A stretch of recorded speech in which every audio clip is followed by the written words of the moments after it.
श्री गणेशाय नमः। श्री सरस्वतये नमः। श्री सद्गुरुदेव चरण कमलेभ्यो नमो नमः। भक्तमाल में आने वाले पीपा दंपत्ति की अद्भुत संत सेवा का वर्णन।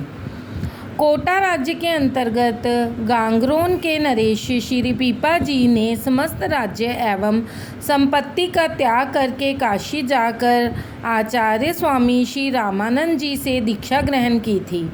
गुरुदेव द्वारिका की यात्रा पर निकले थे और भक्त पीपा जी उनके साथ जा रहे थे। पीपा जी की रानी सीता देवी जी ने पति के आदेशानुसार वैराग्य व्रत धारण कर लिया। उनकी निष्ठा देखकर गुरुदेव ने श्री पीपा जी को आदेश दिया कि इनको भी साथ ले चलो। सीता देवी रानी थी, वे अत्यंत सुंदर थी। मार्ग में एक पठान उनको बलात् अपने घोड़े पर बैठा ले भागा। साध्वी ने बड़े आर्त स्वर से करुणा वरुणालय सर्वसमर्थ सर्वेश को पुकारा। सती की पुकार तुरंत जगदात्मक पहुंची। एक घुड़सवार धनुषधारी राजपूत कुमार कहीं से आ गए। उनके एक ही बाण से पठान को यमपुर भेज दिया। सीता देवी जी को माता कहकर उन्होंने आश्वासन दिया और पीपा जी के पास पहुंचा दिया। मेरे साथ यात्रा करने में अनेक भय हैं, अतः तुम घर लौट जाओ। पीपा जी ने पत्नी को समझाकर लौटाना चाहते थे। कोई भय मुझे आपका साथ छोड़ने पर विवश नहीं कर सकता। जो सर्वेश्वर सबकी रक्षा करती हैं वे ही मेरी भी करेंगे। सीता देवी जी अपने निश्चय पर दृढ़ रही। मार्ग में यह साधु समाज एक निर्धन पुरुष का अतिथि हुआ। उस गृहस्थ के पास कोई साधन नहीं था, इतने पर भी उसने साधुओं का सत्कार किया। सीता देवी जी को आश्चर्य हुआ कि वह गृहस्थ है, तब उसकी पत्नी महात्माओं को प्रणाम करने तक क्यों नहीं आई। पूछने पर गृहस्थ ने कोई स्पष्ट उत्तर नहीं दिया। सीता देवी जी घर में गई।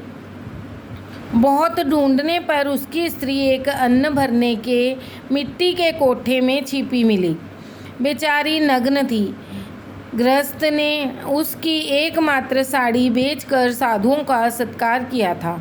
सीता देवी जी के नेत्रों से अश्रु बह चले। उन्होंने पति से पूछकर खंजड़ी उठाई। राजरानी गांव में घूम घूम कर भजन गाने तथा द्वार द्वार पर नृत्य करने लग गई। इस प्रकार जो द्रव्य मिला उसे उन्होंने उस गृहस्थ को दिया। तीर्थ यात्रा से दंपत्ति लौट आए। राज्य तो छूट चुका था। अब एक फूस की झोंपड़ी निवास थी। जो बिना मांगे आ जाता उसी से निर्वाह होता। एक बार पीपा जी कहीं गए थे। इसी समय कुछ साधु आए। उनका आतिथ्य आवश्यक था। झोंपड़ी में कुछ नहीं मिला। सीता देवी जी मांगने निकली। किसी ने भी उन्हें उधार सीधा नहीं दिया। एक दुष्ट दुकानदार ने कहा, तुम्हारे पास है क्या जो मैं तुम्हें कोई उधार दे दूं? तुम लौटा कैसे सकती हो? लौटाओ भी तो भीख में मिला तुम्हारा अन्न लेगा कौन? अवश्य तुम सुंदरी हो, मैं बहुत दिनों से तुम्हें चाहता हूँ। सीधा मिलने पर एक यही मार्ग है।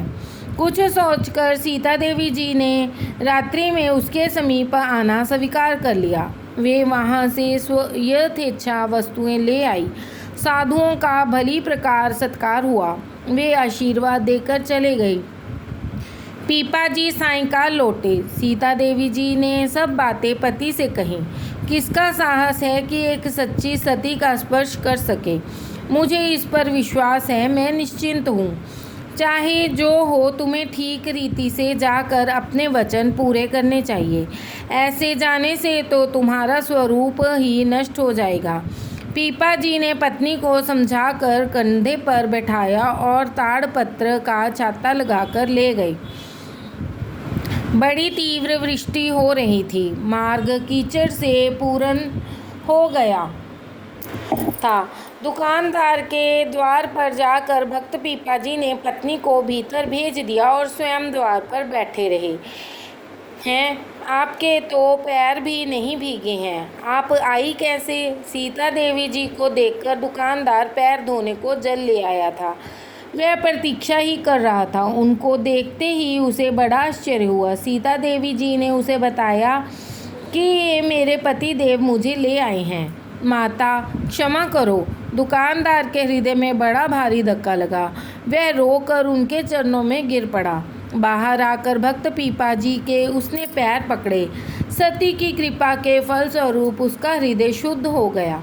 अपना सर्वस्व दीनों में वितरित करके वह पीपा जी का शिष्य हो गया। राधे राधे।